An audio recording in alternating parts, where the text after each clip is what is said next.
Bonjour à tous, je suis heureux de vous annoncer l'ouverture de la billetterie du 7e congrès Innovation en éducation qui se tiendra les 21 et 22 février 2026 au Palais des Congrès de Nîmes.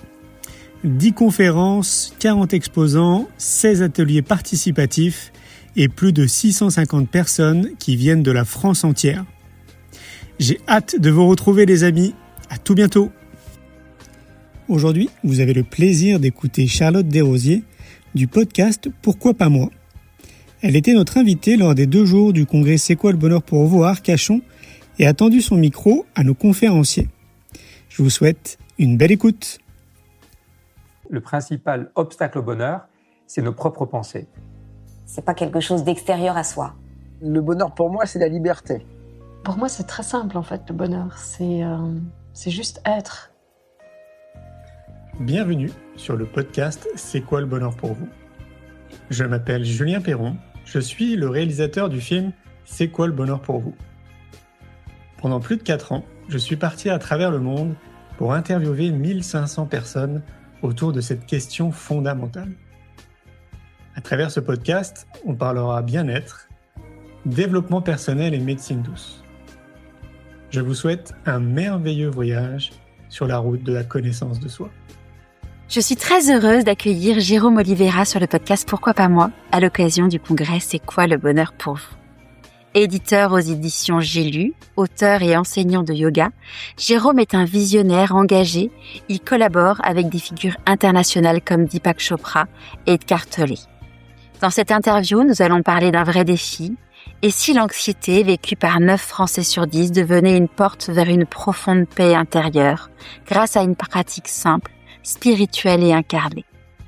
Je ne vous en dis pas plus, je vous souhaite la bienvenue dans l'univers de Jérôme Oliveira. Bonjour Jérôme. Bonjour Charles.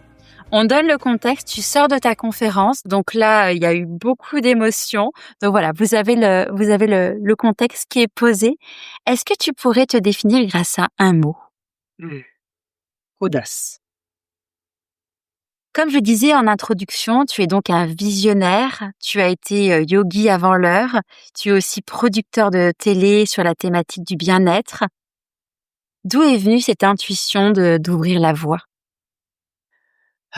C'est venu de, je pense tout simplement de ma famille. C'est que j'ai pris conscience très très tôt que entrer sur le chemin du développement personnel, du bien-être, de la guérison intérieure, tout cela est un chemin merveilleux, utile, nécessaire et je pense même indispensable à la vie et à la qualité de vie, mais ce n'est pas suffisant.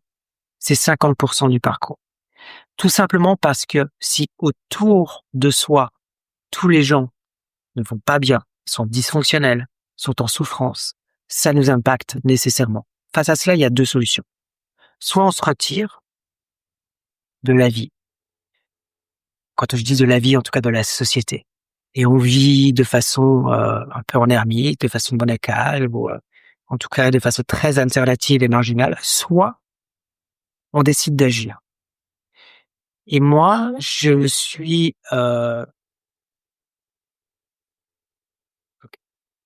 Moi, j'ai voulu agir un peu comme un activiste de la spiritualité.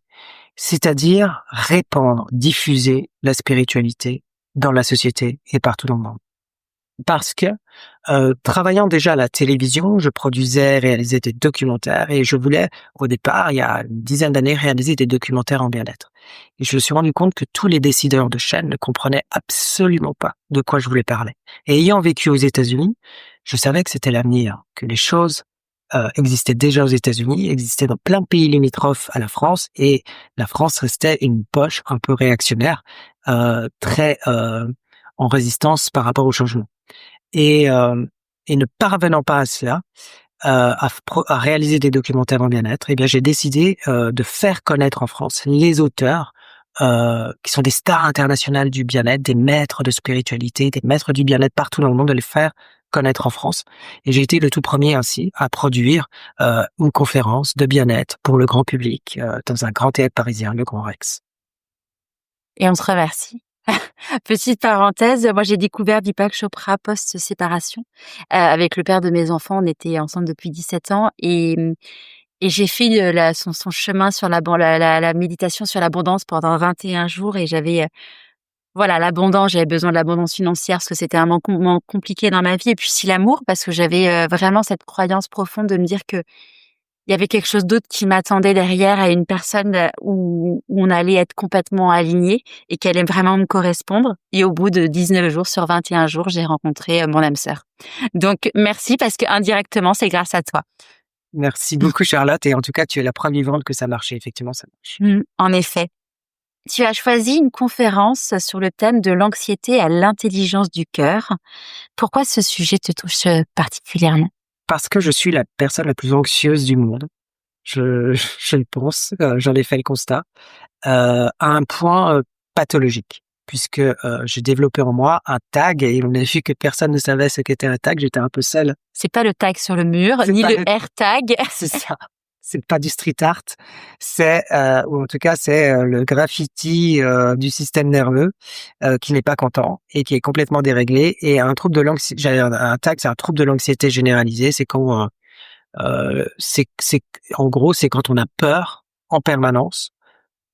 C'est même pas qu'on a peur d'avoir peur, c'est que vraiment on est en état d'alerte, de hyper vigilance en permanence, sans élément déclencheur. C'est-à-dire il y a rien qui objectivement déclenche ça. Et quand on est pris dans un processus quotidien où il y a de la pression, où il y a naturellement du stress, le travail, des échéances et tout ça, bon, là on s'en rend pas compte en fait. Ça nous semble presque normal. On l'a intégré, c'est habituel. On a peut-être un peu plus peur que les autres ou un peu plus peur que d'habitude, mais on arrive finalement à le gérer. Mais là où on s'aperçoit qu'on est complètement déréglé, que le système nerveux est déréglé, c'est quand objectivement il n'y a plus rien, quand on est en vacances, ça fait 2 semaines qu'on est en vacances sur la plus belle plage du monde et qu'on n'a aucun problème, ou quand on est dans un stage de yoga ou de méditation où il n'y a aucun élément déclencheur de stress et malgré tout on a la boule au ventre. Je l'ai vécu quand avant d'ouvrir les yeux sur mon burn-out, j'étais au Maroc, mon rêve de me réveiller dans les dunes de sable et j'avais cette boule, cette angoisse et c'était le burn-out. Mais en effet, les personnes qui nous écoutent, c'est pas normal de vivre ça. Non, c'est un dérèglement du système nerveux. Et il faut savoir que cette anxiété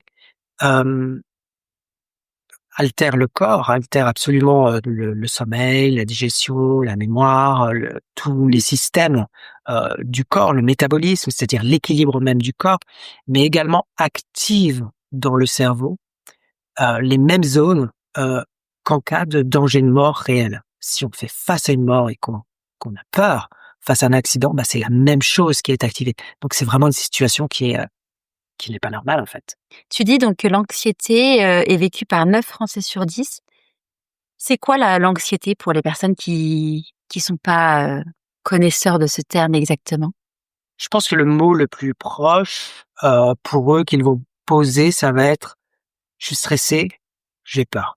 J'ai peur, on a souvent, déjà ça demande un niveau de conscience parce que c'est un peu honteux de dire qu'on a peur. En revanche, on peut dire c'est le stress. Je me sens stressé. C'est en général le mot valise, le mot fourre-tout qui est posé, c'est devenu un mot fourre-tout, le mot stress. C'est quoi la différence entre l'anxiété et le trouble anxieux? Le trouble anxieux, c'est déjà pathologique. L'anxiété, c'est pas un bug, c'est vraiment une réaction physiologique face à une menace perçue par le système nerveux à l'extérieur et qui va déclencher un état d'alerte. Le trouble anxieux, eh bien, c'est le fait de déjà rentrer chroniquement. Je pense que ce dont tu nous parlais par rapport au burn-out, c'était typiquement je sais pas comment. Alors, toutes les personnes, en fait, on te dit que 100% des personnes qui font un burn-out ont été atteintes de stress chronique. Par contre, toutes les personnes qui font un burn-out n'ont pas de trouble anxieux ni de trouble dépressif. Moi, typiquement, j'ai eu trouble anxieux, trouble dépressif. J'ai eu le droit à la totale, mais c'est pas parce que tu fais un burn-out que tu rentres dans le trouble anxieux ou dans le trouble dépressif. C'est pas systématique. En tout cas, ce dont tu parlais, très clairement, on peut l'identifier comme étant un trouble anxieux. Le TAG, c'est encore le niveau supérieur au trouble anxieux. C'est vraiment un niveau pathologique. Et quand on arrive au TAG, en réalité, il y a qu'une seule solution, c'est des antidépresseurs pendant 2 ans pour éteindre l'incendie et faire en sorte que le système nerveux se stabilise. Parce qu'on peut plus le gérer par le yoga ou la méditation. Il faut vraiment un truc costaud. Tu parles d'incendie, c'est vraiment ça, parce que bon, le burn-out, bon, il y a le mot burn dedans, et il y a vraiment ça, c'est que le cortisol de ce stress va créer des inflammations à l'intérieur de notre corps et donc va créer des maladies. Et souvent, les personnes se rendent pas compte. Tu vois, il y a une personne un jour qui, en interview, je crois que c'était Adeline Blondiot, qui est devenue sophrologue et qui a, moi, bercé mon enfance avec Sous le soleil, qui est une femme vraiment exceptionnelle. Parfois, on peut avoir une mauvaise image d'elle, mais c'est vraiment quelqu'un de... Ah bon? Il y a une mauvaise image d'Adeline? Ouais, il y a beaucoup de gens. Elle a été beaucoup critiquée avec sa vie avec Johnny. Hallyday, ouais. Ouais, alors que c'est vraiment une femme lumineuse. Et elle disait dans le podcast, pourquoi pas moi, si tu as mal quelque part, en dehors de la maladie, le mal te dit quelque chose, ça n'est pas normal. C'est en fait ton corps, il a été fait pour fonctionner et ne pas avoir mal. Donc si tu sens que tu as une petite douleur quelque part, écoute-le. Ouais. Et pour moi, c'est une évidence. Par exemple, mais ça va complètement à l'encontre de notre culture, parce que par exemple, on a associé la vieillesse, le temps qui passe à des douleurs chroniques, comme si elles étaient acceptables. Le fait d'avoir mal aux articulations, d'avoir mal aux muscles, même d'être empêché quelque part dans son mouvement, bah c'est normal, c'est le temps qui passe, c'est vieux. En réalité, mais pas du tout. C'est pas du tout normal. Et il y a j'ai oublié son nom, une chercheuse de l'université d'Harvard qui a travaillé sur le sujet. Elle a publié un livre qui est aux éditions Michel Lafon qui s'appelle Casser les codes, un livre que j'adore, où elle a travaillé 15 ans là-dessus sur le temps qui passe et la vieillesse.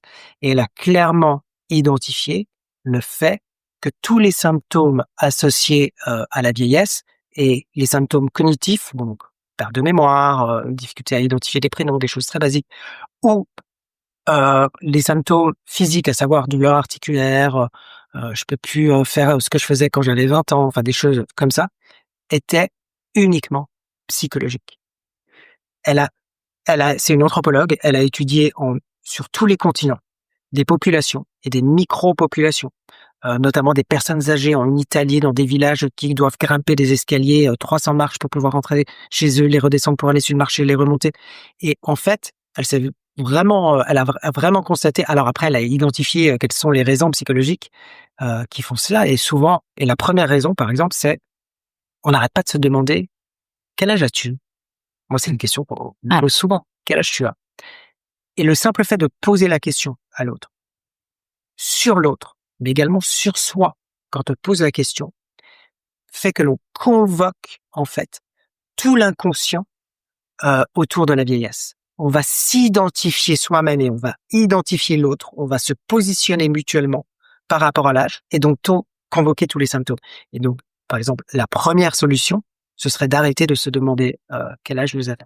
Ah, c'est incroyable. C'est étonnant. Ouais. Moi, je suis une petite fille de centenaire. Ma grand-mère, elle est morte à 109 ans, 109 ans. Et jusqu'à ses 100 ans, elle avait une maison et elle montait son petit plateau petit déjeuner. Elle faisait ses exercices de muscu. Enfin, c'était incroyable. C'est la maison de retraite qui l'a tuée, on va dire, entre guillemets. Mais bon, après, pour sa sécurité, c'était trop important qu'elle soit encadrée. Mais c'est fou parce qu'en effet, moi, j'ai eu cet exemple de cette grand-mère qui était nickel. Enfin, elle avait la pêche, Faudrait que tu consacres un épisode en hommage aussi à ta grand-mère sur cette question, parce qu'elle est passionnante et je pense que ça, c'est la prochaine grande révolution sociétale. Parce que aujourd'hui, on est capable de relativiser le genre et le sexe, de s'identifier autrement, de remettre en question son sexe. Alors, on pourrait très très facilement déjà questionner notre rapport à l'âge, quoi, le temps qui passe, parce que c'est pas normal d'accepter de souffrir parce qu'on devient vieux. D'ailleurs, c'est marrant parce que tu dis la question d'âge et elle accompagnait beaucoup mon grand-père était médecin, donc elle accompagnait beaucoup de voyages à Lourdes. Donc en mode, à l'époque, c'était les trains couchettes. Enfin, c'est toujours le cas, je pense, aujourd'hui. Et il y avait plein de petites dames qui disaient, oh, madame, vous verrez quand vous saurez mon âge. Et je dis, vous savez quel âge? Je sais pas, la dame, elle avait genre 60 ans, 65 ans, 70 ans. Ma grand-mère, elle en avait 10 de plus. Elle dit, oui, je vois très bien, oui, je sais. Et voilà, c'est rester en mouvement et se dire que il y a pas d'âge, en fait. Tant que t'as l'énergie, on y va. Ouais, absolument, absolument. J'avais pas prévu de parler de ma grand-mère, mais petite pensée pour toi, l'ami Moi, qui est là-haut. j'adore les grand-mères. Dans ta conférence, tu parles également d'intelligence du cœur. Qu'est-ce que tu appelles l'intelligence du cœur? Et c'est encore un concept un peu méconnu et que j'entends essayer de façon très pédagogique faire vivre et expliquer. Enfin, en tout cas, c'était le sens de ma conférence. L'intelligence du cœur, ça correspond à un état d'amour, à un état de paix, à un état d'unité, à un état de sécurité intérieure, à un état de confiance. Confiance en soi, mais plutôt confiance en la vie. Quoi qu'il arrive, peu importe, tout se passera bien.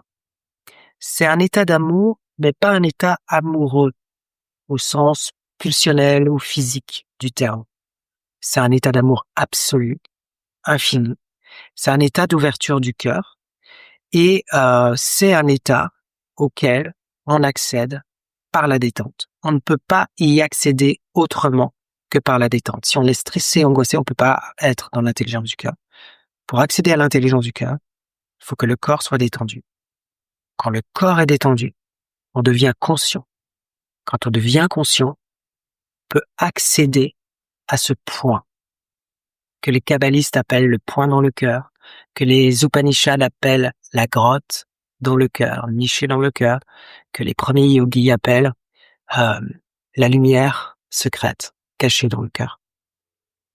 Ce que je trouve très fort, c'est qu'en fait, tu dis qu'à travers toutes les civilisations, il y a des concepts qui ont été explorés. Tu vois, comme je disais tout à l'heure, j'ai créé le bilan de compétences et de besoins où on va chercher son ikigai, c'est pour Rusharta, son essence, sa raison d'être. On appelle ça comme on veut parce qu'il y a plein de termes. Et tu te rends compte qu'à travers le monde, il existe la même chose c'est des cousins parce que ça veut dire que c'est pareil. Il va y avoir des petites nuances.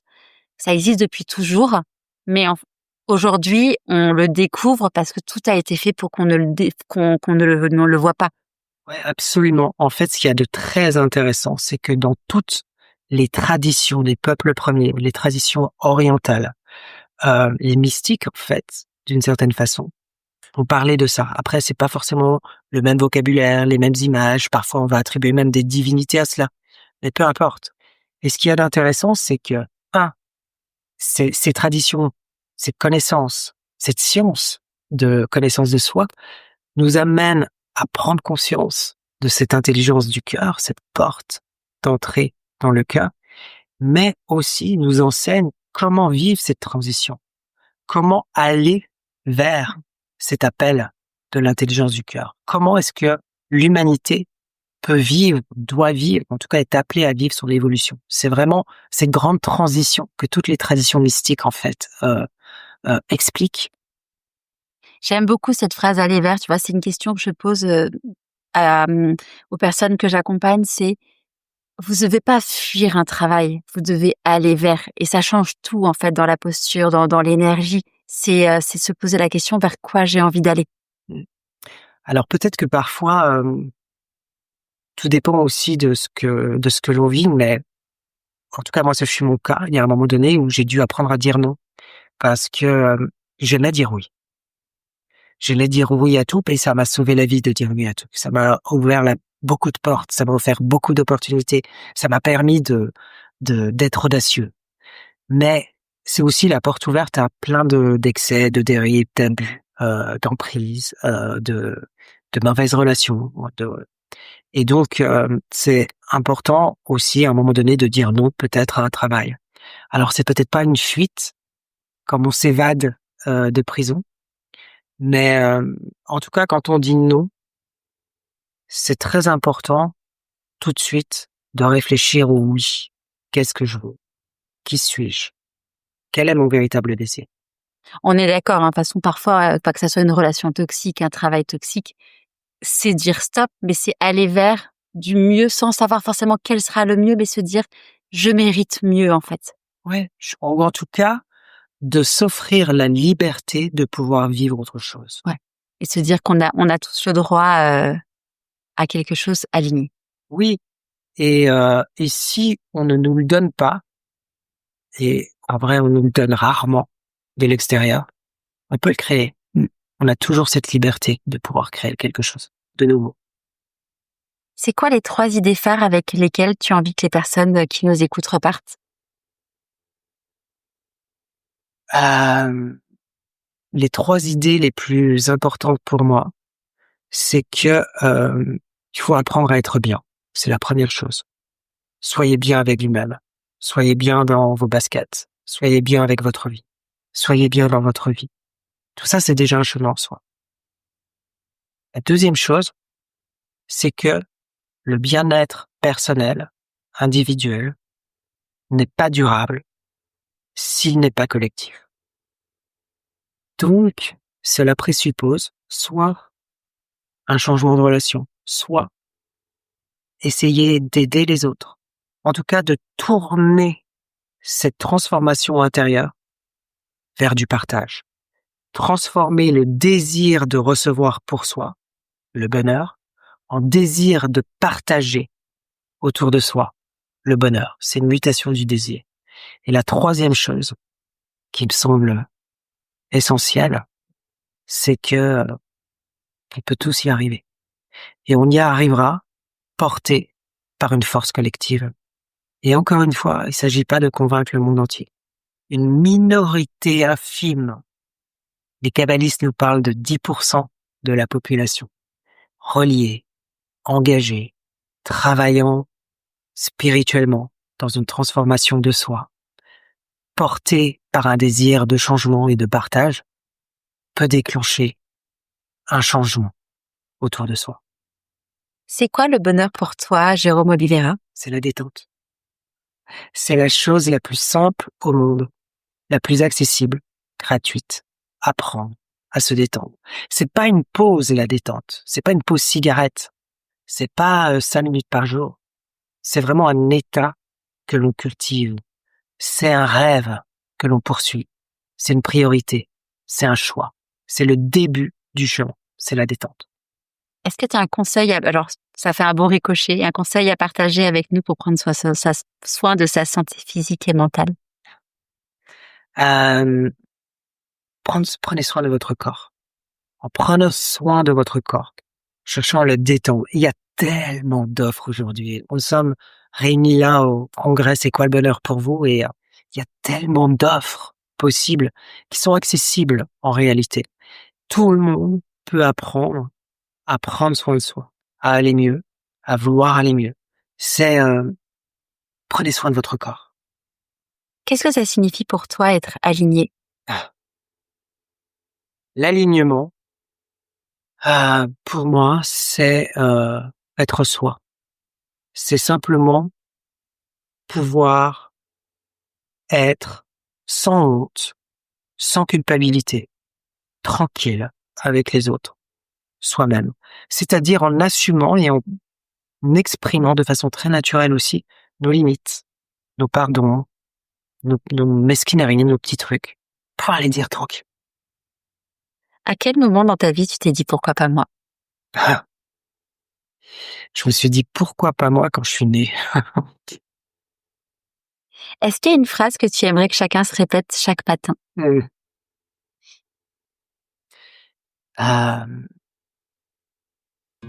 Tiens, la phrase de Gandhi. La phrase de Gandhi. Est-ce que tu peux nous la citer? L'homme doit pouvoir se réformer lui-même avant de pouvoir réformer la société. À qui as-tu envie de dire merci et pourquoi avant qu'on se quitte? À toi, Charlotte. Un grand merci Jérôme Oliveira pour ce témoignage. Pour suivre tes aventures, on peut rejoindre ton compte Instagram sur le compte Jérôme Oliveira. Un grand merci. Un grand merci pour votre écoute. J'espère que vous avez passé un bon moment avec nous. Pour prolonger l'expérience C'est quoi le bonheur pour vous et continuer votre cheminement sur la connaissance de soi, je vous invite vivement à lire mon livre C'est quoi le bonheur pour vous, que vous trouverez dans toutes les librairies. Jouez et amusez-vous avec le jeu de cartes entre amis, avec des inconnus, dans le monde de l'entreprise, à l'école. Regardez le film C'est quoi le bonheur pour vous. Et surtout, prenez soin de vous. Je vous souhaite un merveilleux voyage vers vous-même.